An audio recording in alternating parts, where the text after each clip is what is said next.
क्या आपने कभी गौर किया है कि जब आप नहाने के लिए बाथरूम में जाते हैं तो अचानक पेशाब का दबाव क्यों महसूस होता है? बहुत लोग इसे बीमारी मान लेते हैं, लेकिन परमहंस योगानंद जी ने इसे एक चमत्कार कहा है, शरीर और प्रकृति के बीच एक अद्भुत सामंजस्य। आज की कहानी में हम समझेंगे कि क्यों यह साधारण सी लगने वाली घटना वास्तव में गहरी आध्यात्मिक और वैज्ञानिक सच्चाइयों को उजागर करती है। सुबह का समय था। गांव के एक छोटे से कस्बे में रहने वाला युवक रवि रोज की तरह बाथरूम की ओर बढ़ा। नहाने का समय उसके लिए हमेशा ताजगी और ऊर्जा से भरा होता था, लेकिन उस दिन भी जैसे ही उसने नल खोला और ठंडे पानी की धार शरीर पर गिरी, अचानक उसके भीतर एक अजीब सी बेचैनी हुई। मूत्राशय पर दबाव महसूस हुआ और तुरंत पेशाब आने की इच्छा जागी। यह घटना कोई पहली बार नहीं हुई थी। लगभग रोज जब भी वह नहाने के लिए बाथरूम जाता, कुछ ही क्षणों में यह अनुभव उसके साथ हो जाता। पहले तो उसने इसे एक सामान्य आदत समझकर नजरअंदाज किया, लेकिन धीरे धीरे उसके मन में डर बैठ गया। कहीं मुझे कोई गंभीर बीमारी तो नहीं, वह खुद से पूछता। उसकी मां अक्सर कहती थी, बेटा, शरीर के संकेतों को हल्के में मत लो। अगर कोई अजीब बात लगे तो तुरंत डॉक्टर को दिखाओ। यही सोचकर रवि ने पास के एक डॉक्टर से परामर्श लिया। डॉक्टर ने सभी जरूरी टेस्ट करवाए, blood test, urine test, ultrasound, सब कुछ कराया गया। परिणाम आए तो वे एकदम सामान्य थे। डॉक्टर मुस्कुराकर बोले, रवि, तुम्हारे शरीर में कोई बीमारी नहीं है, सब कुछ ठीक है। नहाते समय पेशाब का आना कोई गंभीर समस्या नहीं है। हो सकता है पानी की ठंडक से तुम्हारे नर्वस सिस्टम में रिएक्शन होता हो। चिंता करने की जरूरत नहीं। डॉक्टर की बात सुनकर रवि को थोड़ी राहत तो मिली, लेकिन मन पूरी तरह शांत नहीं हुआ। सवाल अब भी वहीं खड़ा था। अगर यह बीमारी नहीं है तो फिर यह बार बार मेरे साथ क्यों होता है? क्या इसका कोई गहरा कारण है? रवि स्वभाव से जिज्ञासु था। वह हमेशा किसी भी घटना के पीछे छिपा हुआ कारण जानना चाहता था। उसे लगता था कि जीवन में हर घटना, चाहे वह कितनी ही साधारण क्यों ना हो, उसके पीछे कोई ना कोई रहस्य जरूर होता है। और जब बात उसके अपने शरीर की हो तो उसे यह और भी ज्यादा जानना जरूरी लग रहा था। कुछ दिनों तक उसने इंटरनेट पर खोजबीन की।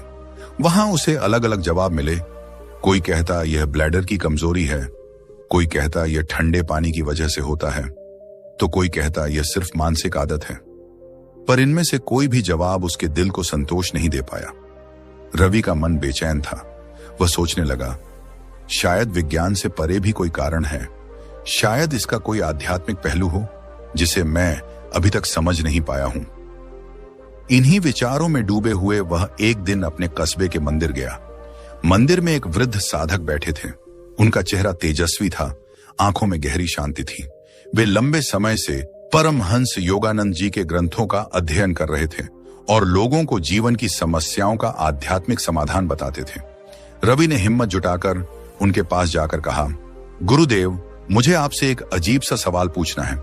शायद ये आपको मामूली लगे, लेकिन मेरे लिए यह बहुत बड़ी उलझन बन गया है। साधक ने मुस्कुराकर उसकी ओर देखा। बेटा, कोई भी सवाल छोटा नहीं होता। जब तक मन में प्रश्न है तब तक उसका उत्तर ढूंढना जरूरी है। बोलो, क्या पूछना चाहते हो? रवि ने अपनी पूरी समस्या विस्तार से बता दी। गुरुदेव, जब भी मैं नहाने के लिए जाता हूं मुझे तुरंत पेशाब आने लगता है। डॉक्टर कह रहे हैं कि यह बीमारी नहीं है, लेकिन मेरा मन कहता है कि इसमें कोई गहरा रहस्य छिपा है। कृपया आप मुझे इसका सही अर्थ समझाइए।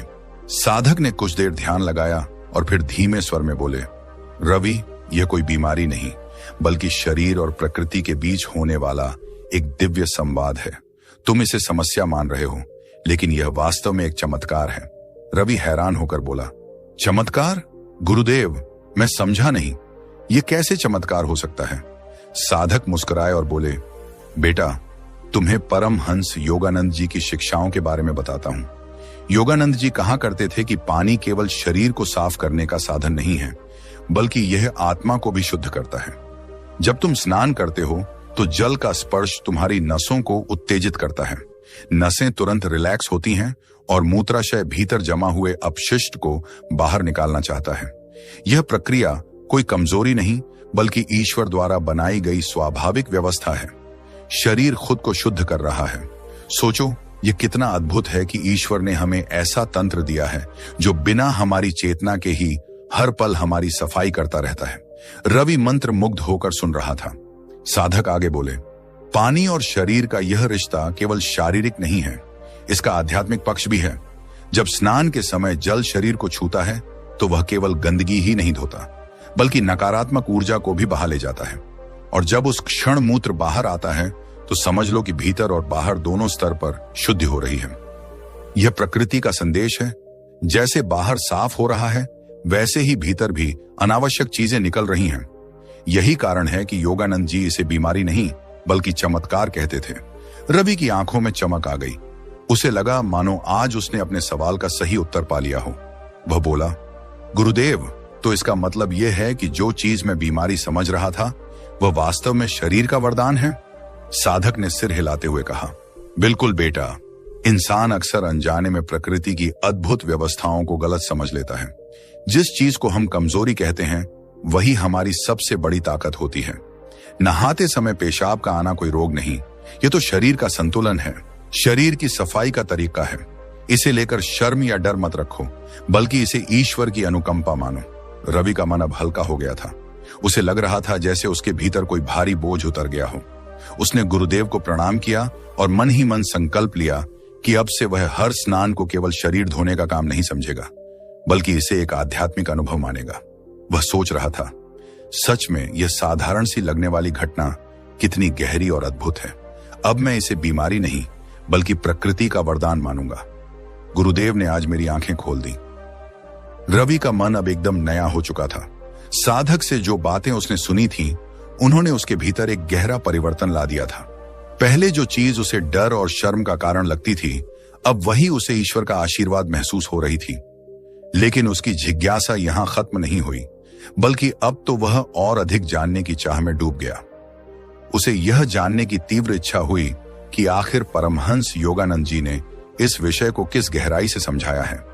उसने सोचा कि केवल सुनी सुनाई बातों से संतुष्ट नहीं होना चाहिए, बल्कि खुद उन शिक्षाओं को पढ़ना और अनुभव करना चाहिए। उसने शहर की एक बड़ी लाइब्रेरी का रुख किया। वहां उसने योगानंद जी की कई किताबें देखी। योगी की आत्मकथा उसके हाथ में आई तो ऐसा लगा जैसे किसी ने उसकी आत्मा को छू लिया हो। वह किताब को अपने साथ घर ले आया और घंटों उसमें खो गया। शब्दों में एक अजीब शक्ति थी। हर पंक्ति जैसे उसके सवालों का जवाब दे रही थी। किताब में लिखा था कि पानी केवल शरीर की गंदगी को धोने के लिए नहीं होता, बल्कि वह हमारी आत्मा और मन की नकारात्मक ऊर्जा को भी साफ करता है। योगानंद जी ने लिखा था कि जब स्नान करते समय जल शरीर को छूता है तो नसों में एक विशेष कंपन पैदा होता है। यह कंपन शरीर के हर अंग को सक्रिय करता है और विशेष रूप से मूत्राशय को तुरंत संकेत देता है कि अब समय है भीतर जमा हुई अशुद्धियों को बाहर निकालने का। रवि पढ़ता गया और गहराई से सोचता गया। उसने महसूस किया कि यह घटना केवल शरीर का शारीरिक रिफ्लेक्स नहीं है, बल्कि आत्मा को शुद्ध करने का एक अद्भुत अवसर है। पहले जहां वह इस घटना को एक समस्या मानता था, अब वही घटना उसके लिए एक रहस्य बनकर खुल रही थी। वह सोचने लगा कि वास्तव में ईश्वर ने इंसान के शरीर को कितनी अद्भुत प्रणाली के साथ बनाया है। शरीर खुद ब खुद यह तय करता है कि कब क्या बाहर करना है और कब भीतर क्या संतुलित करना है। बिना हमारी चेतना के, बिना हमारी कोशिश के यह तंत्र निरंतर काम करता रहता है। क्या यह किसी चमत्कार से कम है? रवि अब हर रोज अपने अनुभवों को डायरी में लिखने लगा। उसने लिखा, आज मैंने स्नान करते समय आंखें बंद की और सोचा कि यह जल केवल मेरी त्वचा को नहीं धो रहा, बल्कि मेरे भीतर के उन विचारों और भावनाओं को भी धो रहा है जो अनावश्यक हैं। और जब मुझे पेशाब आया तो मुझे लगा जैसे ईश्वर कह रहा हो कि बेटा, जो भी बेकार है उसे बाहर निकल जाने दो। इसे बीमारी मत समझो, इसे वरदान समझो। धीरे धीरे रवि को महसूस हुआ कि यह अनुभव उसके जीवन के अन्य हिस्सों पर भी असर डाल रहा है। पहले वह छोटी छोटी बातों पर चिड़चिड़ा हो जाता था, परेशान रहता था, लेकिन अब वह शांत और धैर्यवान बनने लगा। जब भी कोई समस्या आती, वह सोचता, जैसे स्नान के समय जल सब कुछ बहा ले जाता है, वैसे ही जीवन की परेशानियां भी समय आने पर बह जाएंगी। मुझे केवल यह भरोसा रखना है कि यह सब ईश्वर की योजना है। एक दिन वह फिर मंदिर गया और साधक से अपनी प्रगति के बारे में बताया। उसने कहा, गुरुदेव, अब जब भी मैं नहाता हूं और पेशाब आता है तो मैं डरता नहीं हूं, बल्कि मुझे ऐसा लगता है कि प्रभु ने मेरे भीतर से अशुद्धियों को बाहर निकाल दिया है। यह अनुभव मुझे बहुत शांति देता है। साधक उसकी बातें सुनकर मुस्कुराए और बोले, यही तो सही दृष्टि है बेटा। जीवन में हर घटना, चाहे वह कितनी ही मामूली क्यों ना हो, हमें परमात्मा की ओर ले जा सकती है। फर्क केवल इतना है कि हम उसे किस दृष्टि से देखते हैं। तुमने बीमारी की जगह अब उसमें चमत्कार देखना शुरू किया है। यही आध्यात्मिकता का पहला कदम है। रवि ने पूछा, गुरुदेव, क्या इसका मतलब यह है कि हमारे शरीर की हर क्रिया के पीछे कोई न कोई आध्यात्मिक संदेश छिपा है? साधक ने उत्तर दिया, हाँ बेटा, बिल्कुल। शरीर आत्मा का उपकरण है। हर संवेदना, हर रिएक्शन, हर प्रक्रिया हमें कुछ सिखाने के लिए है। अगर हम सतर्क होकर देखें तो हर पल शरीर और आत्मा के बीच एक संवाद चलता है। तुमने इस छोटे से अनुभव को समझकर जो दृष्टि विकसित की है, वही आगे चलकर तुम्हें जीवन की हर समस्या में मार्गदर्शन देगी। इन बातों ने रवि को गहराई से प्रभावित किया। अब वह केवल पढ़ने या सुनने तक सीमित नहीं रहा, बल्कि उसने इसे अभ्यास में लाना शुरू कर दिया। सुबह जब भी वह स्नान करता तो सबसे पहले आंखें बंद करता और गहरी सांसें लेता। वह कल्पना करता कि जल की हर बूंद ईश्वर की करुणा है जो उसे शुद्ध कर रही है।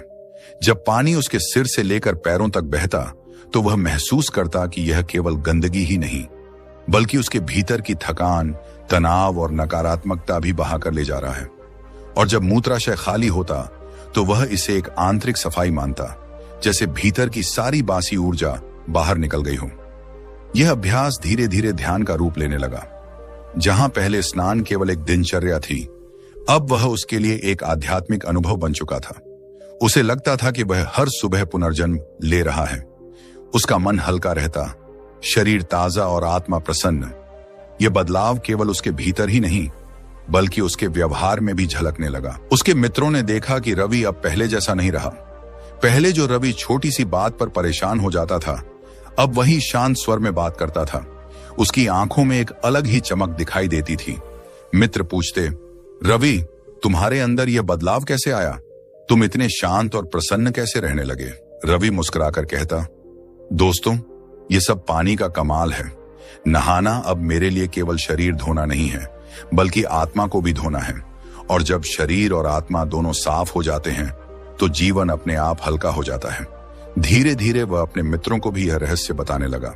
वह कहता, जब तुम नहाने जाओ और अचानक पेशाब आने लगे तो इसे शर्म की बात मत समझो। इसे बीमारी भी मत मानो, बल्कि इसे प्रकृति का वरदान मानो। यह शरीर की स्वचालित सफाई है। यह संकेत है कि ईश्वर ने हमारे शरीर को कितना अद्भुत बनाया है कि वह खुद ही अपने भीतर की गंदगी को बाहर निकाल देता है। इस क्षण को ईश्वर की अनुकंपा मानो और मन ही मन धन्यवाद दो। रवि की बातें सुनकर कई मित्र हैरान हुए, लेकिन कुछ ने उसकी सलाह मानकर देखा। वे भी धीरे धीरे महसूस करने लगे कि यह साधारण घटना उन्हें भीतर से शांति दे रही है। रवि अब और भी गहराई से योगानंद जी की शिक्षाओं में डूबता गया। उसने पढ़ा कि योगानंद जी कहते थे, मानव जीवन का हर क्षण अवसर है। साधारण से साधारण अनुभव भी हमें आत्मा की ओर ले जा सकता है, अगर हम उसे सही दृष्टि से देखें। यह वाक्य उसके दिल पर गहरे अंकित हो गया। एक रात उसने सपना देखा। सपने में वह एक विशाल झरने के नीचे खड़ा था। झरना ऊपर से गिर रहा था और उसका पूरा शरीर उस जल से भीग रहा था। हर बूंद जैसे उसे शुद्ध कर रही थी। तभी उसने देखा कि उसके आसपास से काले बादल उठकर गायब हो रहे हैं। यह दृश्य इतना जीवंत था कि वह नींद से उठते ही सिहर उठा। उसे लगा कि यह सपना ईश्वर का संकेत है। जैसे झरने का जल तुम्हें बाहर से धोता है, वैसे ही प्रकृति तुम्हें भीतर से भी धो रही है। इस सपने के बाद उसका विश्वास और भी गहरा हो गया। अब वह हर दिन नहाने को एक ध्यान का अनुष्ठान मानने लगा। उसने स्नान घर की दीवार पर एक पंक्ति लिख दी, यह बीमारी नहीं, यह चमत्कार है। हर बार जब वह बाथरूम में जाता तो इस पंक्ति को पढ़ता और मुस्कुराता। धीरे धीरे रवि की यह सोच उसके पूरे जीवन का हिस्सा बन गई। अब वह हर चीज को नए दृष्टिकोण से देखने लगा। अगर कहीं कठिनाई आती तो वह सोचता, यह भी सफाई का हिस्सा है। जैसे नहाते समय मूत्राशय खाली होता है, वैसे ही जीवन भी अनावश्यक चीजों को बाहर करता है। मुझे बस इसे स्वीकार करना है। इस सोच ने उसे अटूट शांति और आत्मविश्वास दिया। रवि का जीवन अब पूरी तरह से बदल चुका था। वह अब हर छोटी घटना में भी कोई न कोई गहरा अर्थ खोजने लगा था। पहले जहां वह नहाने के दौरान होने वाली उस साधारण सी प्रक्रिया को एक परेशानी मानता था, अब वही उसकी साधना और ध्यान का हिस्सा बन गई थी। उसके मन में अब यह विश्वास गहराई से बैठ चुका था कि यह बीमारी नहीं बल्कि ईश्वर का चमत्कार है। एक सुबह जब वह स्नान करने गया तो उसने अपने भीतर एक नया अनुभव पाया। पानी जैसे ही उसके शरीर पर गिरा, उसने महसूस किया कि उसके भीतर की सांसें अपने आप लंबी और गहरी हो रही हैं। उसे लगा जैसे शरीर और आत्मा एक दूसरे से संवाद कर रहे हों। जब मूत्राशय ने दबाव बनाया और वह खाली हुआ तो उसके मन में यह विचार आया कि देखो, जैसे अनावश्यक चीजें बाहर निकल रही हैं, वैसे ही जीवन में भी जो चीजें जरूरी नहीं हैं उन्हें छोड़ देना चाहिए। यह विचार उसके भीतर गहराई तक उतर गया। स्नान पूरा करने के बाद जब वह बाहर निकला तो उसके चेहरे पर अजीब सी चमक थी। उसकी मां ने देखा और आश्चर्य से पूछा, बेटा, आज तुम इतने प्रसन्न क्यों लग रहे हो? रवि ने मुस्कुराकर कहा, मां, मुझे अब समझ आ गया है कि ईश्वर ने हमें हर क्षण में एक संदेश छिपा कर दिया है, यहां तक कि नहाने के समय भी। अब मुझे लगता है कि मेरा शरीर केवल शरीर नहीं है बल्कि ईश्वर का मंदिर है। जब यह शुद्ध होता है तो मेरी आत्मा भी हल्की हो जाती है। उसकी मां उसकी बातें सुनकर भावुक हो गई। उसने मन ही मन प्रार्थना की कि उसका बेटा हमेशा इसी मार्ग पर बढ़ता रहे।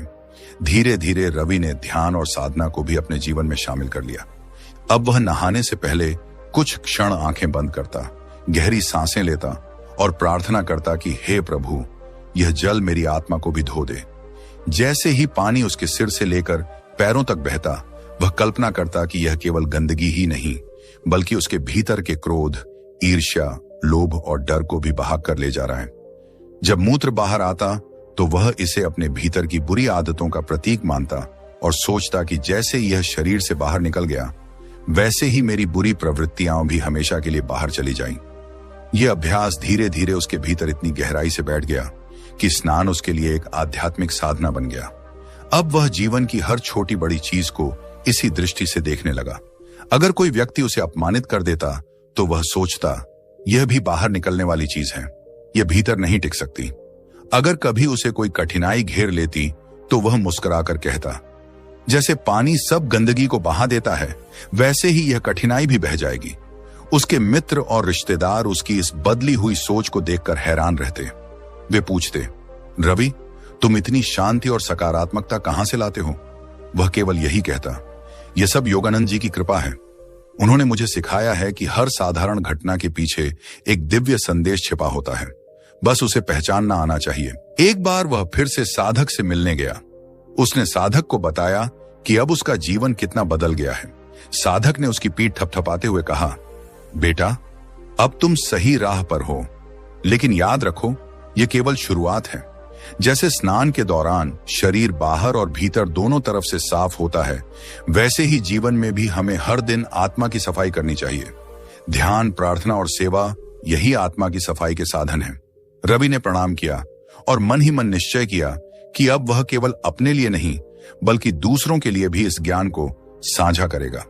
इसके बाद उसने अपने मित्रों को बताना शुरू किया कि नहाने के दौरान होने वाली यह साधारण सी प्रक्रिया वास्तव में कितनी अद्भुत है। पहले उसके मित्र इसे मजाक समझते थे, लेकिन जब उन्होंने देखा कि रवि सचमुच कितना बदल चुका है, उसकी आंखों में शांति है, चेहरा प्रसन्न है और जीवन में आत्मविश्वास है, तो वे भी धीरे धीरे उसकी बातों को गंभीरता से लेने लगे। कुछ ने उसकी तरह अभ्यास करना शुरू किया। वे भी स्नान को केवल शरीर धोने का काम न मानकर ध्यान का अनुभव मानने लगे, और जब उन्होंने भी वही हल्कापन और शांति महसूस की तो वे रवि का आभार मानने लगे। रवि को अब यह महसूस हुआ कि जो रहस्य उसने पाया है वह केवल उसके लिए नहीं बल्कि सबके लिए है। ईश्वर ने हर इंसान को यह वरदान दिया है कि वह जल के माध्यम से अपनी आत्मा को शुद्ध कर सके। फर्क केवल इतना है कि हम इसे समझते हैं या नहीं। यह सोचकर रवि के भीतर एक मिशन जाग उठा। उसने सोचा कि वह जितने लोगों को हो सकेगा इस रहस्य से अवगत कराएगा। एक शाम वह नदी किनारे बैठा था। सूरज ढल रहा था और उसकी सुनहरी किरणें जल पर पड़ रही थीं। रवि उस दृश्य को देखकर मंत्रमुग्ध हो गया। उसे लगा जैसे यह पूरी प्रकृति उसी संदेश को दोहरा रही हो जिसे उसने सीखा था। जल शुद्ध करता है, भीतर और बाहर दोनों को। उस क्षण उसने मन ही मन योगानंद जी का स्मरण किया और कहा, गुरुदेव, आपने जो दृष्टि दी है उसने मेरा जीवन ही बदल दिया। अब मैं इस दृष्टि को सबके साथ साझा करूंगा। उस रात उसने अपने सपनों में देखा कि वह एक विशालकाय नदी में स्नान कर रहा है। नदी का जल इतना निर्मल था कि उसमें आकाश और सितारे साफ दिखाई दे रहे थे। जैसे ही उसने डुबकी लगाई, उसे लगा कि उसके भीतर की सारी अशुद्धियां धुल गईं, और तभी उसे योगानंद जी का स्वर सुनाई दिया, बेटा, यह केवल पानी नहीं है, यह ईश्वर की करुणा है। इसे बीमारी मत समझो, इसे चमत्कार मानो। यह सपना इतना गहरा था कि वह नींद से उठकर घंटों तक उसी में खोया रहा। अब उसके लिए नहाना केवल एक काम नहीं रहा, बल्कि एक साधना बन चुका था। वह हर सुबह उत्साह के साथ उठता, स्नान करता और मन ही मन धन्यवाद कहता, प्रभु, आपने मुझे यह अद्भुत अनुभव दिया। आपने मेरे शरीर को इतनी दिव्य व्यवस्था दी कि यह खुद अपनी सफाई करता है। मैं इसे अब कभी समस्या नहीं, केवल चमत्कार मानूंगा। इस दृष्टि ने उसके पूरे जीवन को बदल दिया। उसकी सेहत सुधर गई, मन शांत रहने लगा और आत्मा में एक अलग ही शक्ति का संचार होने लगा। वह दूसरों की मदद करने लगा, उन्हें समझाने लगा कि जीवन की साधारण सी घटनाएं भी कितनी गहरी हो सकती हैं। लोग उसकी बातें सुनकर प्रभावित होते और सोचते कि वाकई यह साधारण घटना भी एक गहरा रहस्य है। रवि को अब लगता था कि उसका जीवन एक मिशन है।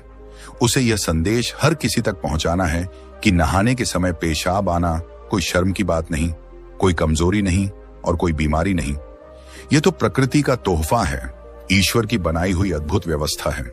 इसे चमत्कार समझो, वरदान मानो और हर दिन इसका धन्यवाद करो। रवि अब अपने गांव में एक साधारण युवक नहीं रहा था। उसकी आंखों में शांति और चेहरा आभा से चमकता हुआ लगता था। लोग कहते थे कि उसमें कोई साधक की झलक है। गांव के बच्चे भी उसके पास बैठना पसंद करते, क्योंकि वह उन्हें कहानियां सुनाता जिनमें जीवन के गहरे रहस्य छिपे होते। वह कहता, बच्चों, देखो नदियां कैसे बहती हैं, वे रुकती नहीं, चाहे कितनी भी रुकावटें क्यों ना आए। उसी तरह हमें भी अपने जीवन में बहते रहना चाहिए। और जब हम नहाते हैं और शरीर खुद को साफ करता है, तो यह हमें यही सिखाता है कि हमें भी अपने भीतर की गंदगी छोड़नी चाहिए। धीरे धीरे उसकी बातें बुजुर्गों तक पहुंचने लगी। एक दिन गांव के बुजुर्ग लोग उसके पास आए और बोले, रवि, हम समझ नहीं पा रहे कि तुम जो कहते हो वह सच है या बस तुम्हारा विश्वास है। क्या वाकई नहाने के दौरान होने वाली यह प्रक्रिया एक चमत्कार है? रवि ने मुस्कुराते हुए कहा, बाबा, जब शरीर खुद को अनावश्यक बोझ से मुक्त करता है, तो क्या यह बीमारी है या वरदान? सोचकर देखिए, अगर यह व्यवस्था हमारे शरीर में न होती तो हम कैसे जीते? शरीर ने खुद ही यह रास्ता बनाया है। और जब यह नहाने के समय होता है, तो यह केवल इसलिए है क्योंकि पानी हमारी नसों और मांसपेशियों को शिथिल करता है। इसे बीमारी कहना अज्ञान है और इसे चमत्कार मानना ईश्वर की लीला को स्वीकार करना है। बुजुर्ग उसकी बातें सुनकर चुप हो गए। उन्हें लगा कि यह लड़का सचमुच कुछ अलग समझ रखता है। उनमें से एक ने धीरे से कहा, बेटा, तू ठीक कहता है। यह शरीर भी ईश्वर की बनाई एक अद्भुत मशीन है, इसे हल्के में नहीं लेना चाहिए। रवि ने उनके पैर छुए और बोला, यही तो मैं कहना चाहता हूं बाबा, हमें हर दिन ईश्वर का धन्यवाद करना चाहिए कि उन्होंने हमें ऐसा शरीर दिया है। दिन बीतते गए। रवि अब गांव में छोटे छोटे सत्संग करने लगा। वह लोगों को बुलाता और उन्हें योगानंद जी की शिक्षाएं सुनाता। वह बताता कि कैसे साधारण चीजों में भी ईश्वर छिपा है। वह उदाहरण देता, जब हम खाना खाते हैं तो यह केवल भूख मिटाना नहीं है, यह ईश्वर का प्रसाद है। जब हम सांस लेते हैं तो यह केवल हवा नहीं है, यह ईश्वर की शक्ति है। और जब हम नहाते समय अपने शरीर से गंदगी बाहर निकालते हैं, तो यह केवल एक प्रक्रिया नहीं, बल्कि आत्मा की याद दिलाने वाला संदेश है कि हमें भी अपने भीतर की बुराई को बाहर करना है। लोग धीरे धीरे उसकी बातों से प्रभावित होने लगे। पहले वे हंसते थे, लेकिन अब वे उसकी आंखों की शांति देखकर समझ गए कि यह केवल शब्द नहीं, अनुभव से निकली बातें हैं। कुछ युवाओं ने भी उसके साथ ध्यान और प्रार्थना करना शुरू किया। धीरे धीरे उसका छोटा सा समूह गांव से निकलकर आसपास के कस्बों तक फैल गया। एक दिन पास के शहर से कुछ लोग उसके गांव आए। उन्होंने रवि से मुलाकात की और कहा, हमने सुना है कि तुम एक साधारण सी बात को चमत्कार की तरह समझाते हो, हमें भी यह सुनना है। रवि ने उन्हें नदी किनारे बुलाया। वहां बैठकर उसने उन्हें वही बताया जो उसने अनुभव किया था। जब वह बोल रहा था तो हवा धीमे धीमे बह रही थी, सूरज की रोशनी पानी पर झिलमिला रही थी और पूरा वातावरण शांत था। लोग उसकी बातें सुनते हुए जैसे किसी और ही दुनिया में चले गए। उसने कहा, हम अक्सर सोचते हैं कि चमत्कार का मतलब है कोई असाधारण घटना, जैसे आसमान से फूल गिरना या किसी बीमार का अचानक ठीक हो जाना। लेकिन असली चमत्कार तो यह है कि हर क्षण हमारा शरीर और आत्मा मिलकर काम कर रहे हैं। देखो, जब हम सांस लेते हैं तो क्या हम इसके बारे में सोचते हैं? नहीं, यह अपने आप चलता है। और जब हम नहाते समय हल्कापन महसूस करते हैं तो क्या हम समझते हैं कि यह केवल शरीर की प्रक्रिया नहीं है, बल्कि आत्मा का संदेश भी है? ईश्वर हर क्षण हमसे बात कर रहे हैं, बस हम सुन नहीं पाते। लोग उसकी बातों से मंत्रमुग्ध हो गए। उनमें से एक महिला रोते हुए बोली, बेटा, मैं हमेशा इस बात को बीमारी समझती थी और डरती थी। आज तुमने मेरी आंखें खोल दी, अब मैं इसे चमत्कार मानूंगी। रवि ने उसे दिलासा दिया और कहा, मां, डरना मत। जो भी प्रकृति हमें देती है वह हमेशा हमारे भले के लिए होता है। उस रात रवि ने अपने जीवन पर विचार किया। उसने सोचा कि कैसे एक साधारण सी घटना ने उसका पूरा जीवन बदल दिया। उसे याद आया कि अगर उस दिन वह साधक से नहीं मिला होता तो शायद आज भी वह इसे बीमारी मानकर डरता रहता। उसने मन ही मन प्रण किया कि अब वह अपने गुरु योगानंद जी के संदेश को हर गांव, हर शहर तक पहुंचाएगा। अगले ही महीने उसने यात्रा शुरू की। वह पैदल चलता, लोगों से मिलता और उन्हें अपने अनुभव सुनाता। हर जगह लोग उसे सुनते और उसके शब्दों से प्रेरित होते। कुछ लोग कहते, ये तो साधु है। कुछ कहते, ये तो योगानंद जी का सच्चा शिष्य है। रवि मुस्कुराकर बस इतना कहता, मैं साधु नहीं हूं, मैं तो बस वही कह रहा हूं जो मैंने अनुभव किया है। मैं चाहता हूं कि हर कोई इस अनुभव को समझे और जीवन को एक वरदान की तरह जिए। उसकी यात्रा आसान नहीं थी। कई जगह लोग उसका मजाक उड़ाते। वे कहते, यह तो बकवास करता है। नहाने के समय पेशाब आना भी कोई आध्यात्मिक बात हुई? लेकिन रवि हार नहीं मानता। वह मुस्कुराकर कहता, भाई, जैसे बीज को मिट्टी में डालने पर तुरंत पौधा नहीं निकलता, वैसे ही सत्य भी तुरंत नहीं दिखता। धीरे धीरे ही लोग इसे समझेंगे। और सचमुच धीरे धीरे लोग समझने लगे। कई लोग उसके पास आकर कहते, रवि, जब से हमने तुम्हारी बात मानी है, हमारा डर खत्म हो गया है। अब हमें लगता है कि यह कोई समस्या नहीं, बल्कि ईश्वर का वरदान है। यह सुनकर रवि का हृदय भर आता। उसे लगता कि उसका मिशन सफल हो रहा है। एक बार वह जंगल से गुजर रहा था। वहां उसने एक साधु को देखा जो ध्यान में लीन था। रवि ने जाकर प्रणाम किया। साधु ने आंखें खोली और मुस्कुराते हुए कहा, बेटा, तुम वही हो ना जो लोगों को चमत्कार सिखा रहा है? रवि ने झुककर कहा, जी महाराज, मैं वही हूं। साधु ने कहा, तुम्हारा काम बहुत बड़ा है। तुमने लोगों को दिखा दिया है कि ईश्वर दूर नहीं है, बल्कि हर छोटी घटना में मौजूद है। यही तो सच्चा अध्यात्म है। यह सुनकर रवि की आंखों से आंसू बह निकले। उसने महसूस किया कि यह सब केवल उसका नहीं, बल्कि योगानंद जी का आशीर्वाद है। समय बीतता गया। रवि अब एक जाना पहचाना नाम हो चुका था। लोग उसे बुलाते, उसकी बातें सुनते और जीवन में अपनाते। वह हमेशा यही कहता, अगर तुम अपने जीवन में शांति चाहते हो तो हर साधारण घटना को भी ईश्वर का संदेश मानो। खासकर जो चीजें तुम्हें छोटी या शर्मनाक लगती हैं, वही सबसे बड़े रहस्य छिपाए बैठी होती हैं। उसकी यह बात हर किसी के दिल को छू जाती। उसने लोगों को यह सिखाया कि जीवन में कोई चीज व्यर्थ नहीं होती। हर अनुभव, हर घटना, हर प्रक्रिया हमें कुछ न कुछ सिखाने आती है, और यही उसकी सबसे बड़ी उपलब्धि थी। अब वह जान चुका था कि उसका जीवन केवल उसका नहीं है, यह ईश्वर का संदेश फैलाने का माध्यम है। वह अपने भीतर एक नई शक्ति महसूस करता था, जैसे उसके शब्दों में ईश्वर खुद बोल रहे हों। उसे लगता था कि अब वह रुक नहीं सकता, क्योंकि उसका मिशन अभी अधूरा है। उस रात जब वह ध्यान में बैठा तो उसे अपने भीतर एक प्रकाश दिखाई दिया। वह प्रकाश धीरे धीरे फैलकर पूरे कमरे को भरने लगा। उसने आंखें बंद रखीं, लेकिन उसे लगा कि योगानंद जी उसके सामने खड़े हैं। उन्होंने कहा, बेटा, तुमने जो कार्य शुरू किया है उसे आगे बढ़ाते रहो। याद रखो, यह केवल नहाने की घटना नहीं, बल्कि आत्मा को शुद्ध करने का प्रतीक है। इसे जितने लोग समझेंगे, उनका जीवन उतना ही बदल जाएगा। रवि ने हाथ जोड़कर कहा, गुरुदेव, मैं वचन देता हूं कि मैं इसे अंतिम सांस तक फैलाऊंगा।